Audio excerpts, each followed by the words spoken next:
A question that you may not have heard before. How hard is it to do the right thing? What do you think? Easy? Hard? Not sure? Well, let me give you my answer. It depends. It depends on the situation. Sometimes it's easy to do the right thing. It can be done without risk or expense. Other times, it is very much not. Let us consider a situation where you need to help someone who is in danger. But to help, you must expose yourself to the danger. Some people are essentially kind but pragmatic and will only help if the risk seems reasonable to them.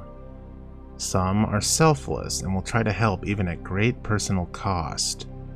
They do this in part because they believe they would not be able to live with themselves otherwise. But others are not so altruistic. You could call them self-centered or cold.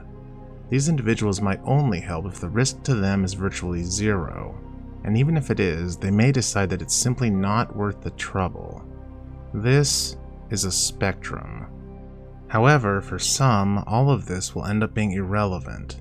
These are those people who will freeze up and be unable to act at all, regardless of their desire and regardless of the risk. But the point is, different people will have different opinions about how hard it is to do the right thing. It depends on the situation, but it also depends on the person.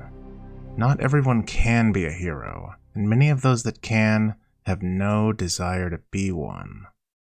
Now, as interesting as this question might be, the one that is on my mind is a little different, a little more specific, and it is going to lay the foundation for everything else. Here it is. At what point does doing the right thing become so hard that it ceases to be the right thing in your mind? For this, I want you to imagine a situation. And don't picture it from a distance like you're watching someone from a bird's eye view. Imagine that it's you who is in the situation. Really try to get into it as best you can. If you feel like there are too many details missing, simply let your mind fill in the blanks with whatever makes the most sense to you. This is going to be a dilemma. Now, what distinguishes a dilemma from a normal problem is that in a dilemma, all choices are, necessarily, bad. For now, we're going to call this scenario the dilemma. Creative name, I know. Here are the facts of it. Today is just another day, a day like any other. You are a member of Group A, a persecuted minority group. For those of Group A, life is a constant struggle. They cannot live freely and openly. They're forced to travel around and hide in the shadows. This is due to the presence of another group who we'll call Group B. Group B hates you and everyone else who is in Group A, and they don't want to deport you or put you in a prison or a concentration camp or anything like that. They want Group A wiped off the face of the earth. And they won't settle for anything less. They're relentless in this goal and continue to work tirelessly towards it, and they're making more progress all the time. Group A has been gradually diminishing in numbers over time due to the activities of Group B. As far as the rest of the world goes, the vast majority seems to either support Group B, or it's the case that they are simply indifferent. They must be. After all, they are doing nothing to try to stop Group B from committing genocide. Now, while today is just another day, it's going to end up being a significant one because today something has changed. Today, you are the last living member of Group A. How did this happen? Well, I first have to amend something I said before. Today is just another day, except for one thing. It's going to be your last. By the end of it, you will be dead, and you are fully aware of this. This is because Group B's ambition is being realized here and now. They have already slaughtered everyone in Group A except for you. So in a sense, their ambition is already complete. Because remember, you're going to die today, and there's nothing that can be done to change that. So no matter what, Group A will be no more after today. Group B has achieved what they always wanted to do. But this is not to say that you are powerless, far from it. You have one and only one thing that you can do if you so choose. To put it simply, you have two options. Option 1, you can choose to do nothing and simply die. Option 2, you can do something drastic. This action will annihilate Group B completely, instantly exacting a much-deserved vengeance. Naturally, you will still die, but there will be an additional consequence as well. Your choice will result in the deaths of a number of other people who are unrelated to either group, people in the world at large who you don't know, who are likely innocent but are also probably not sympathetic to your plight. This number is indeterminate. You can safely assume that it will not be an insurmountable loss of life, but it will also definitely not be 0, or 1, or 2, or 10, or 100, or any number that is reasonable to count to. The number will be significant. What would you do? Pretty bad, right? Intense. Very uncomfortable. Leaves a nasty taste in your mouth for sure. But it's okay if you don't have an answer, because this is actually not the dilemma that I really want you to engage with. That was Dilemma A. The one I want you to focus on is Dilemma B. The true dilemma. Dilemma B seems quite familiar, doesn't it? Indeed, it's similar to Dilemma A. Similar, but not the same. It is in fact far worse. Much more challenging to do the right thing. And far more heartbreaking as well. And in it lies the brilliance of a little-known indie game called Ritual Bound. So, let's fill in the blanks.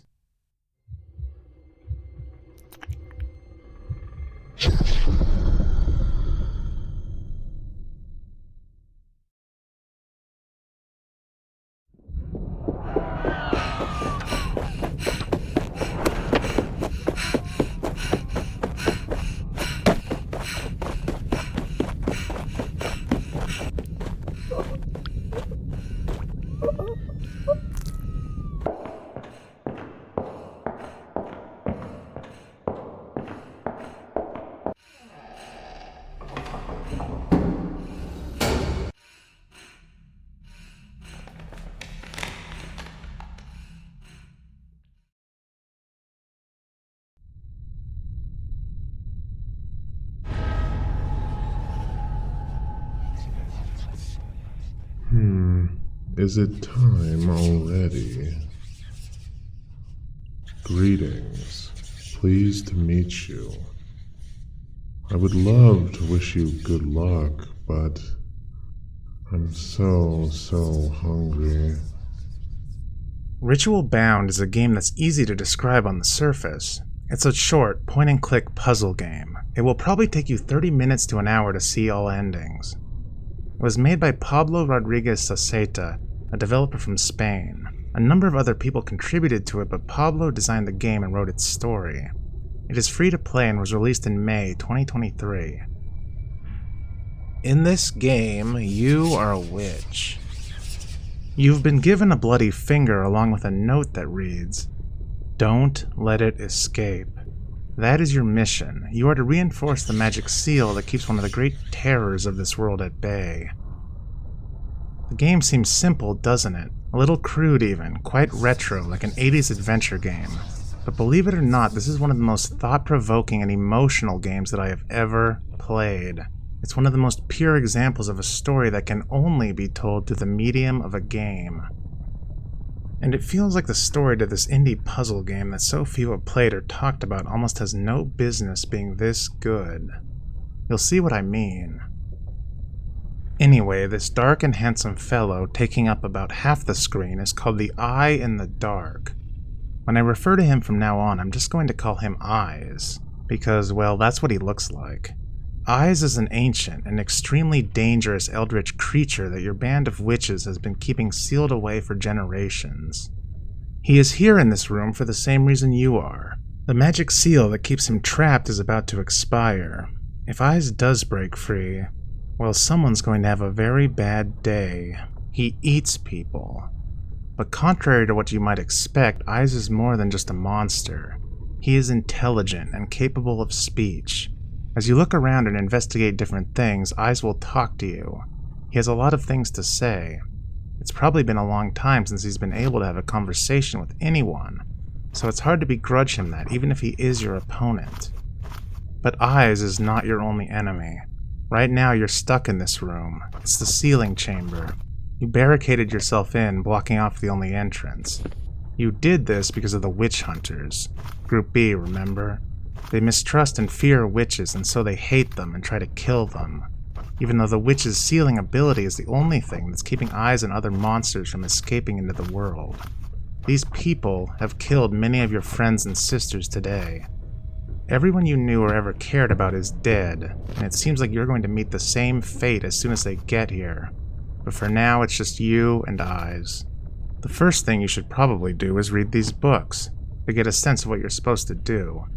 Now, there are a few different components to the puzzle aspect of this game, and these books are your in-game resource. Without them, finding the correct solution would be essentially impossible. This game dumps you in the deep end, big time. It feels so overwhelming having to learn everything, and I think that was intended.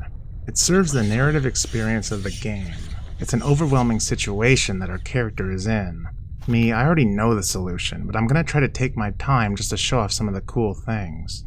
Now, with the hunters outside, it feels like you must be on a timer, but I'm almost sure that you're not. To be honest, artificial time limits in games are rarely of any consequence. What is actually important is making the player feel a sense of urgency, which the mere presence of a timer of any length can do, but this game succeeds at doing so with no need for any of that. A literal ticking clock is redundant when you have these immersive sounds, voiced lines, and the sheer desperation of the narrative. So, if you are serious about beating this game without spoilers, well, you probably shouldn't watch this video because you're gonna see the solution. But go ahead and watch the next minute or two because I will explain the approach that you will need to have. You must take notes. There is an in-game notebook feature, but ideally you should have a pen and paper or an app that allows you to draw because the UI is not going to help you in the slightest to know what things are, and remembering everything is not even close to possible. The most challenging part of this by far is selecting the correct runes in the proper order around the circle. There is more than one solution, but it is highly specific and there are multiple rules you must keep in mind and multiple ways that you can get tripped up. The rules surrounding the runes as well as their elements are described in this book, but to actually get the solution you will also need to know several bits of information from other books. It is not that time-consuming or difficult, but taking notes is mandatory, trust me.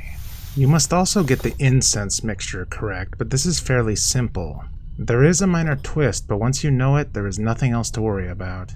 When you think you have the correct symbols, simply add the incense jar to the circle, light it with a match, and the ritual will begin. But there is one more wrinkle that I'm going to address here, and it is this. You must add the finger that you have to the circle beforehand. If you do not, the seal will collapse and eyes will kill you. And I'm actually going to let him do that right now because there are a few things I want to show off. I am sorry, sincerely sorry, but it did not work. If you'll allow me some constructive criticism. The incense, the smell is wrong. I know this from experience. The runes, the greater aspects are wrong. A fundamental mistake, I fear, one that renders your efforts moot. The circle, it's unbalanced. Opposed aspects, equal aspects. When too close, they weaken the snare and let me break it at the seams. Ah, it feels great to be unbound after so long. You won't see it, but I'll avenge your sisters for you. And please know, given the circumstances, I applaud the effort.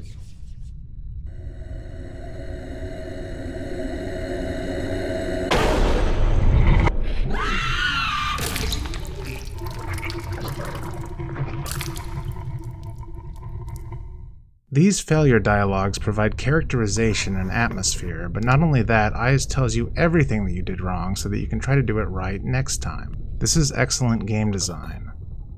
Let's see another variation. Here is what he says if you get everything right except for the finger, like I mentioned. Some constructive criticism. The link between the last right and this one, Alicia's finger, you didn't add it. This makes it easier to slip in the cracks between the two. Finally, let's see what happens if we use the runes that correspond to a human, rather than a witch, which is what we are. Keep that in mind. Some constructive criticism. Your aspects, they're wrong. You put down human aspects rather than witch ones. To deny oneself's true nature, an impossible, deeply damaging task, and a fatal one this time.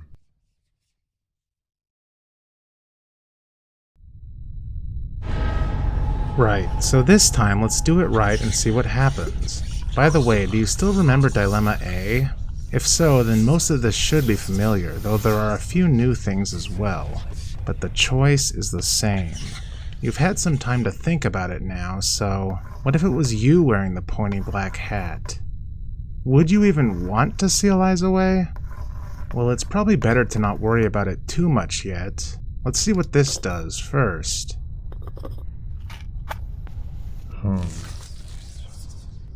I must say that I wasn't expecting you to succeed. However, you've done perfectly. I congratulate you. Sincerely. Alicia, the other witches, they'd be proud of you, I'm certain. And yet... Está aquí. Tirad esa puerta abajo. Más fuerte, más fuerte. This is your reward. To be executed on the spot by ignorant, hateful imbeciles. Allow me to propose to you an alternative, a deal. Destroy the circle. Let me be free. In exchange, I'll never harm you, ever. And I guarantee your safety today. The witch hunters, I'll devour them whole. Your sisters, they will be avenged. As long as you live, you'll be free and safe. And I'll live for a long, long time. You need just a smudge to redraw but one of those runes. A simple swipe of your hand. The very same hand you'll have to sacrifice to seal me. So, that's interesting. That adds to our dilemma. But does it change your answer? If not, I think I can guess why. Bear with me for a second. So Eyes offers to help us. He says he will kill all the witch hunters and save our lives, basically. And he promises not to harm us now or at any point in the future. All of this is in exchange for his freedom and the many other deaths he will cause, of course. So our dilemma should be very tough indeed now. But actually it isn't. Because there's an escape, a trap door. Now I don't mean a literal trap door, one that would lead to some hypothetical best ending, where we seal Eyes and then escape. That definitely doesn't exist. I'm talking about a logical trapdoor, a line of thinking which can reduce the weight of this dilemma significantly. You see, this being, Eyes, is our enemy. Or perhaps it's more accurate to say that we are his enemy. His mortal enemy, and his only enemy of note. He has been trapped for a very long time because of people like us, and he's probably not too happy about that. And once he is free, he'll be far too powerful for anyone to stop. He will be able to do whatever he wants. So it doesn't really make sense that he would simply follow through on his word given our shared history. Assuming that you weren't okay with letting Eyes have his way before, you still shouldn't be, because it seems like he would kill us at the first opportunity regardless of what he said. How can one hold such a strange and powerful being accountable? Plus, he's been sealed away for practically an eternity. Who is to say that he could even help himself? So this outcome would not be surprising at all. Quite predictable, really. That kind of thing happens all the time in stories where characters try to make deals with monsters and villains. So we should be able to ignore this, as it hasn't truly changed our dilemma, or at least not in any significant way. Except it has. There is a specific passage in one of the books that you must read, and the words contained within it will turn even the most virtuous heart into a lifeless charcoal briquette.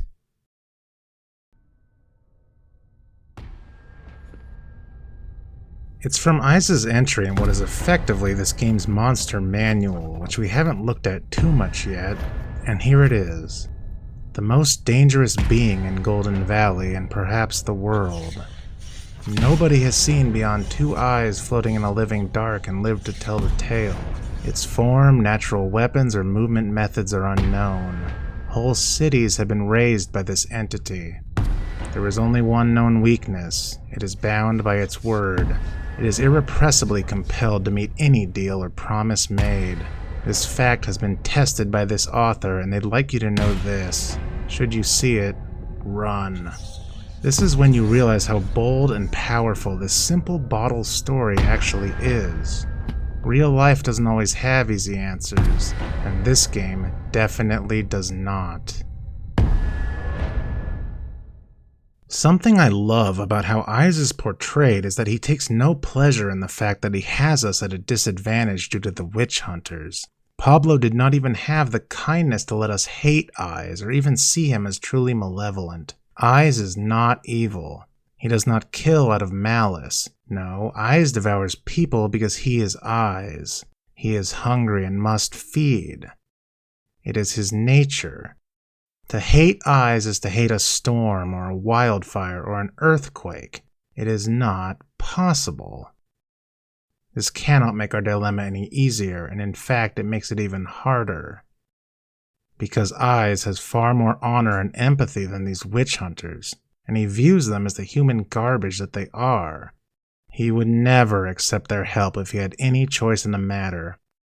Rather, if he could, he would kill them immediately and with no hesitation or remorse. And that makes him feel like the closest thing we have to a friend.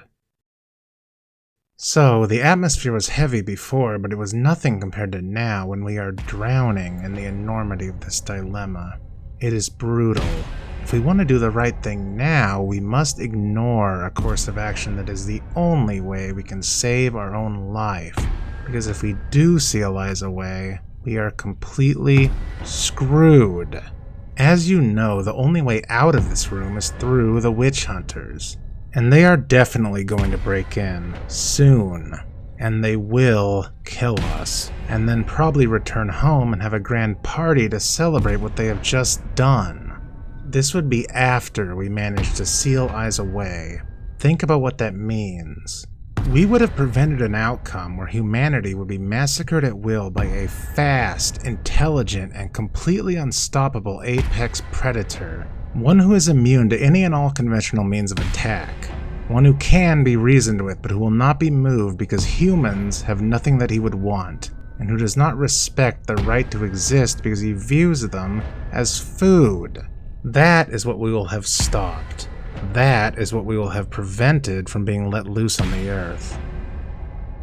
But no one would ever know of this. And some would even view the witch hunters as conquering heroes who defeated a great evil.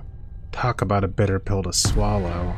So, what would you be inclined to do now, if it had been you who got trapped alone in this dank, depressing room, facing down a literal monster, and frantically trying to finish your extremely precise and daunting task while being hunted down by killers who are about to break down the door?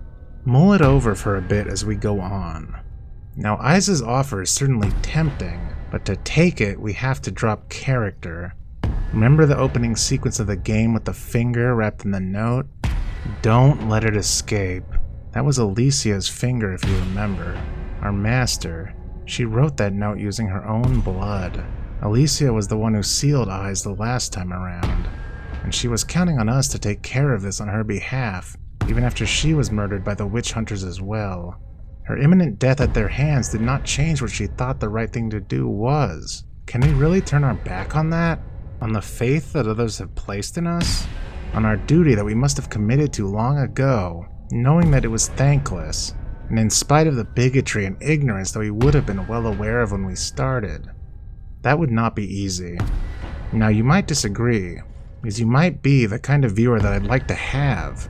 Someone who's been paying a ton of attention to the story and all the different elements in it, and you might have found a logical trapdoor of your own. Let's talk about that. The second trapdoor. This time, it's not text from the game itself. Rather, it's something you might have thought of just now, or earlier if you've really gotten yourself immersed, or if you've trained yourself to look for things like this. And it probably goes something like this. I would accept Isa's offer and set him free because he will eventually escape regardless. After we are dead, there will be no one to refresh the seal the next time.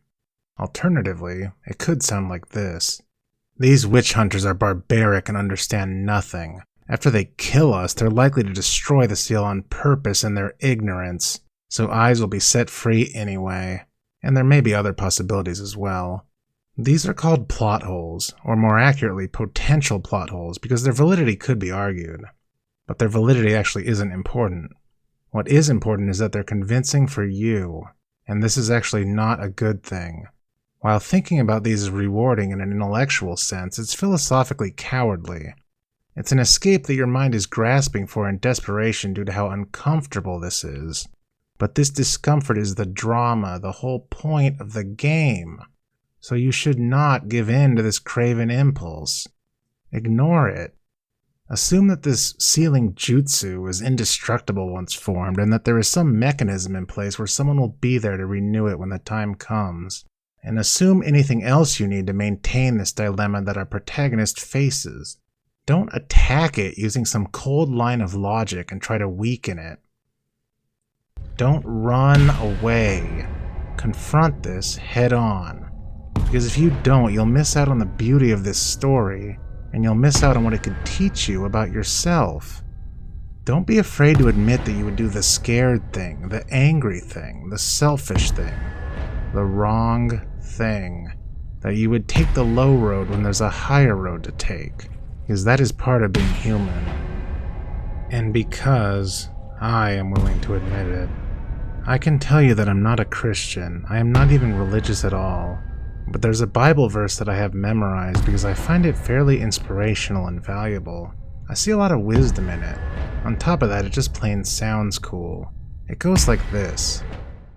Romans 12:19. Beloved, do not take revenge, but rather give place to wrath. For it is written, Vengeance is mine, I will repay, so saith the Lord. Basically it means, don't meet evil with more evil. Let God deal with it. Move on. Focus on living your best life. I find this to be a valuable sentiment in many situations. This is not one of them. When Eyes made me his offer my first time playing the game, and I went to read his entry in the book to see if it gave any clues, it was a fascinating experience. It was in a way deeply immersive, because I instantly realized if this was me, well, I can tell you something personal about me. I have a tendency to be pretty vindictive. It takes a lot to get on my bad side, but once you do, it can get ugly fast. It's hard for me to let it go when I truly feel like I've been wronged. And once I do, I feel compelled to take things to another level. To go even farther than you did, just to show you how stupid you were to think that you could do this to me and that I would simply let it slide. I know all this and I'm okay with it. I accept it and I try to keep it in check. That's part of why I like that Bible verse, because it has a lot of personal meaning for me. But I digress. What I am saying is that for someone like me, it might not be much of a choice at all. So now I'll put my money where my mouth is and do what I've been pestering you to do this whole time, which might have gotten kind of annoying. I'll put myself in this dilemma. This crisis did not come about because of me. It has existed since long before I was even born. So this is not my fault. And since our friends on the other side of the door have decided to make this so intolerable, guess what? I no longer care. I say that this is not my problem. And if you want to claim that a single life is a small price to pay to avert a catastrophe, then you do not truly understand the reality of the situation. It's not just any life, it's mine. You are not here, I am. So it's my call to make. And this is not a price that I should have had to pay. So I can't. No, I will not allow my only chance to slip by. Why should I choose to discard my hand and ask for 5 new cards when what I have is a straight flush?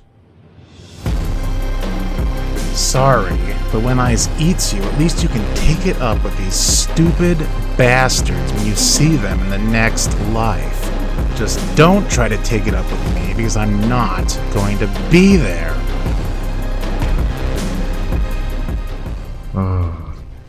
I give you my deepest, most sincere thanks. Please let me fulfill my end of the deal.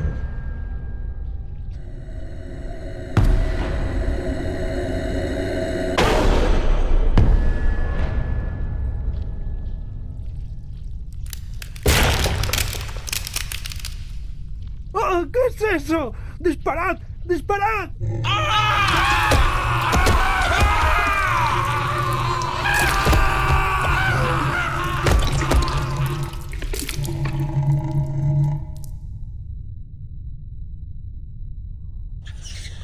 It is done. They won't harm you ever again. I thank you again for freeing me.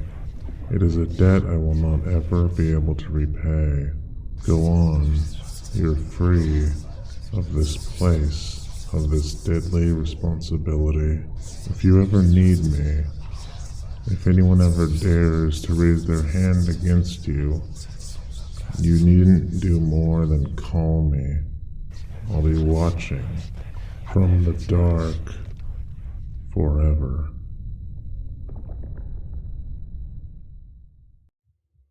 Like I said, I know I'm not a saint, and that's okay, I think. The revelation about Eyes changes everything. It makes our original dilemma from the introduction seem like mere child's play. That one was a no-win situation. A no-win situation is comparatively easy. It's simple. Unless your name is James T. Kirk, then you're going to lose, in any event. So simply do your best. No one could ever fault you for that. But this is something entirely different and far more nuanced. If you choose to defeat Eyes, it will cost you everything. But if you choose to let Eyes win, well, let's focus on a specific line of dialogue. I'll be watching from the dark forever. I've heard some people say that allowing Eyes to escape is clearly the best option, because you not only survive, you also get a powerful monster pet that will protect you in the future. No offense, but this is quite a bad take, and I think you completely missed the point. This word forever isn't just for emphasis, to show what an ominous and implacable being Eyes is. It does show that, but that was already established. And Eyes is certainly not saying that he plans to become like Pikachu or Ifrit from Final Fantasy for our protagonist, though it does seem that he has chosen to keep her safe out of some twisted sense of sentimentality. But I don't think that is the most important thing to take away here. Let's try a brief thought experiment. We'll take the events of the story and remove all the extra stuff, all the context, and just consider what has happened here. Almost like a miniature riddle or paradox.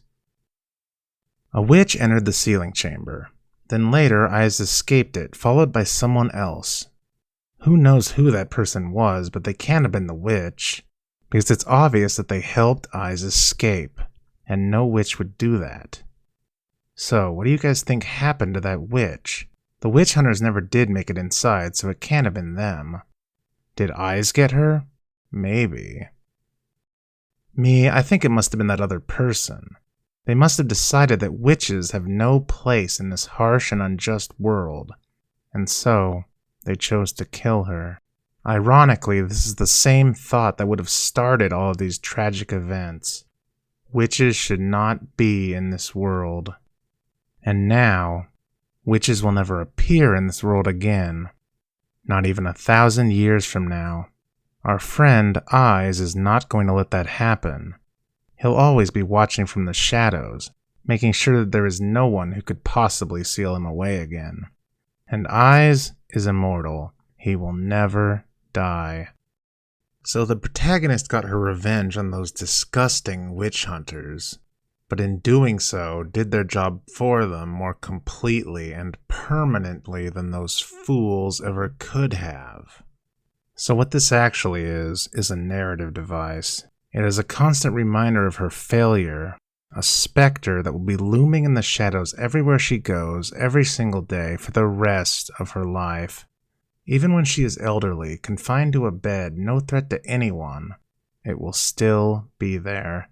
This reminder that she failed in her duty, that her very soul was tested and found wanting, that she let it escape, just like I would have. That's why for our protagonist, the novice witch, it would be much harder to accept Eyes' proposal than it is for us. She had chosen to live as a witch and do what witches do. She dedicated her life to this. It is who she is. Witches in this world are noble. They have a duty, and this one was given a task. She was trusted to carry it out, and she would feel immense pressure to do so. Of this we can be sure. So, let's play again.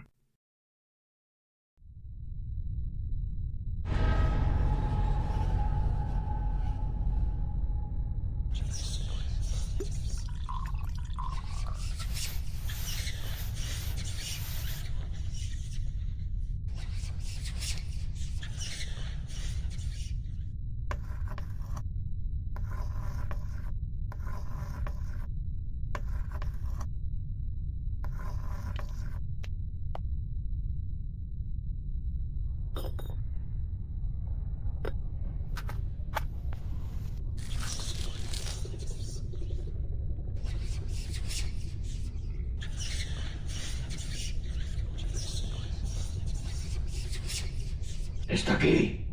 Tirad esa puerta abajo. Más fuerte, más fuerte.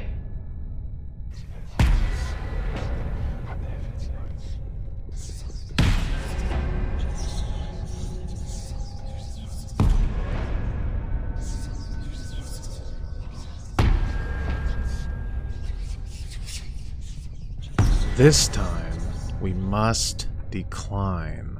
I think you can see now how cruel and bitter this narrative is for our protagonist. This heartbreaking choice that this poor woman has to make. She can live, but at the cost of her identity, her purpose, everything that makes her who she is. Or she can die as a witch. But even that is harder than it sounds, because there is more that still has to be done. Our master's finger on its own, while necessary, is not enough. All it does is create a connection to the previous seal. We need to make a sacrifice, and this sacrifice must be of flesh. It says here that for most creatures, an animal like a ram or perhaps a cow would suffice. But I'm sure you can see the problem here. And it's not even that we don't have a cow, although we definitely don't. If you're holding a hand grenade that's about to go off, and you want to make sure that no one gets hurt, you could throw it in a solid iron safe and quickly seal the lid. That would certainly work, but Eyes is millions, if not billions of times more powerful than something like a goblin. So what we must contain is a thermonuclear device. So the cow, even if we had one, would be completely useless. To imprison Eyes once more will take nothing less than 3 fingers, and these fingers have to be taken off of our bodies. We are the one doing this sealing ritual, and the only one here. There is no avoiding this, and it is truly horrible.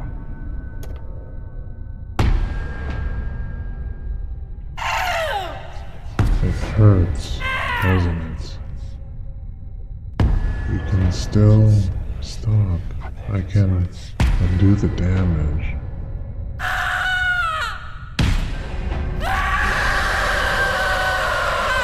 Who could hear this and continue? He is telling you that you don't have to do this to yourself any longer.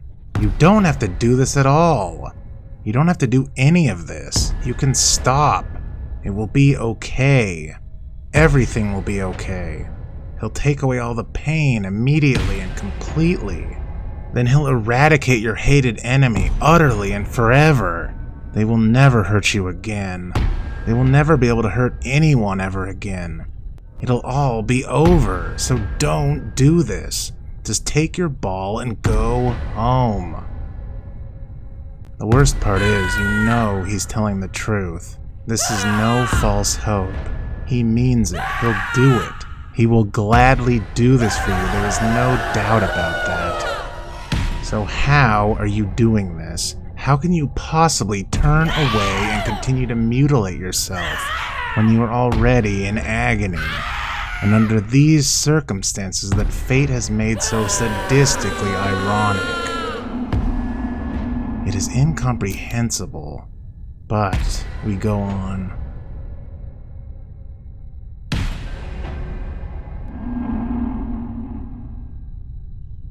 Ya casi está. Seguid golpeando. This is the last step. After this, the seal is finished, and it is a strong one. Eyes will not be able to break it. This room will continue to be his prison. So we didn't let him escape. We did it. True, it's going to cost us our life. And it's also true that no one will ever know that we managed to do this. Almost no one even knows that Eyes is real apart from our sisters who are already dead. And unfortunately, the people who murdered them are soon going to have the pleasure of killing us as well. But that doesn't matter, right? We didn't do this for recognition. We did this because we are a witch. It was our duty. It had to be done. Right? Prison awaits once more. Despite everything, I applaud you. Your determination, your courage. Not many would have given everything, sacrificed everything in the face of sheer terror, but you did. The world owes you and your sisters a great debt. I won't forget you. Goodbye.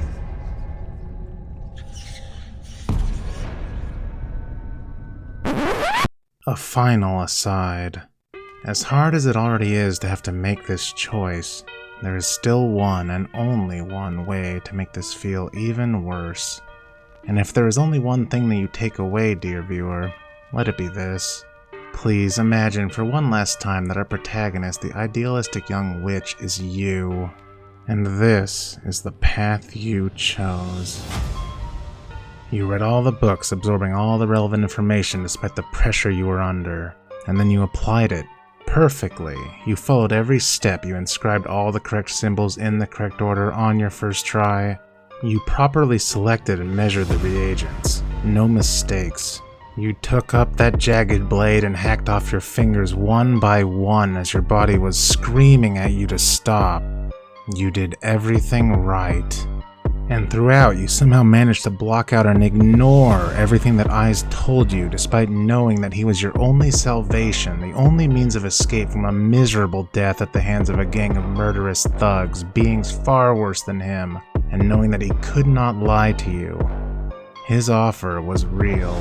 He witnessed the skill you displayed, your resolve in a nearly impossible situation that would be terrifying for anyone. You earned his respect. And so he made you an offer, an arrangement, one that was mutually beneficial. He gave you a way out. But you didn't take it. You had your own life. You could have survived today. And then you could have finally been free in more ways than one. Eyes promised to devour everyone who could possibly be a threat to you. So you could have done anything you wanted, been anything you wanted. But you gave that up because you only saw yourself as a witch. So it was simply not an option that you could allow yourself to consider. But now, and only now, you realize something. You did this because you were told to. You felt like it was your job. It was what your teacher asked of you. So you were obligated. You didn't want to feel like a failure or a coward or a hypocrite. So you did it efficiently, quickly, without taking any time to reflect, without giving yourself the chance to waver. And that was a mistake. Your only mistake. Because deep down in your heart of hearts, this wasn't really what you wanted. No, you hated those scum who killed your friends, your family, and you knew they deserved to die as much as you knew that water is wet. And you wanted to live as much as anyone else. But sadly, you couldn't. You had to live up to the hopes and expectations that your master left for you. And as a witch, you had to protect all these people who you have never even met. But there is one person who you weren't thinking about. The one person who should have mattered the most. You lied to yourself. And now it's too late. ¡Disparad a la bruja! Because there is no going back.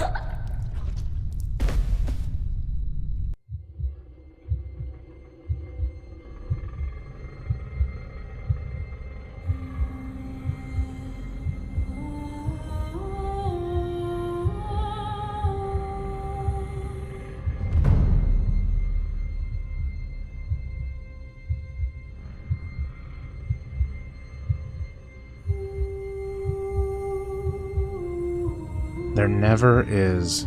That's why you should always try to live according to your own truth. And it's even okay to die for that truth. But be certain that it is the truth. Be certain that you aren't giving yourself up for a lie. And if you don't want to be a hero or a martyr, then don't be one. I have been Secret King. Thank you so much for watching and take care.